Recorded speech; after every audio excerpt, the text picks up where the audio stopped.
আমরা এখন মোটা গুন্নাহ নিয়ে আলোচনা করব। কি নিয়ে আলোচনা করব? মোটা গুন্নাহ যদি আলোচনা করতে হয় তাহলে সর্বপ্রথম আসে মোটা হরফ কয়টি সেটা আগে জানতে হবে, তাই না? মোটা হরফ 7টি। কয়টি? 60টি। 7, 5-এর পরে 2, 7। কয়টি? 7। আচ্ছা, 7টি। তো 7টি হরফ জানতে হবে না? কি কি? খুস্স দাদিন কিল, খুস্স দল,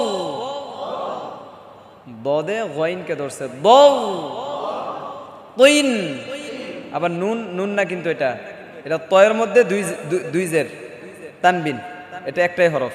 তিন, তিন, তমোটা তিন। কিল, কিল, জুয়া, জুয়ারে ধরছে কি? জুয়া না, ব। কি? ব। কিল, কিল।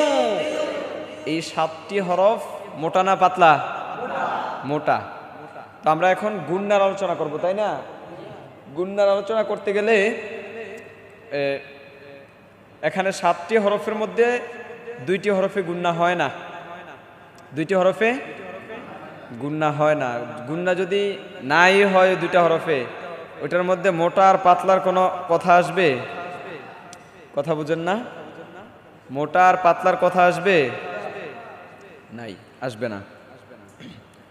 তো যদি 7টা থেকে 2 চলে যায়, কয়টা থাকে? 2 চলে গেলে কত কত থাকে? মনে রাখতে হবে 29টি হরফের মধ্যে 5টি হরফের মধ্যে গুন্না মোটা হয়। কয়টি হরফে গুন্না মোটা হয়? 5টি হরফে গুন্না মোটা হয়।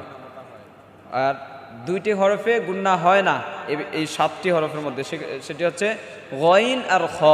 গইন আর এই 2টা হচ্ছে ইজহারের হরফ, এই জন্য গুন্না হয় না। আর বাকি থাকে কি? 5টি হরফ। কফ, কফ ধরেন, কফটা হচ্ছে গিয়ে মিউ, মিউ। কিভাবে মোটা করতে হয় দেখেন, মিউ কবল,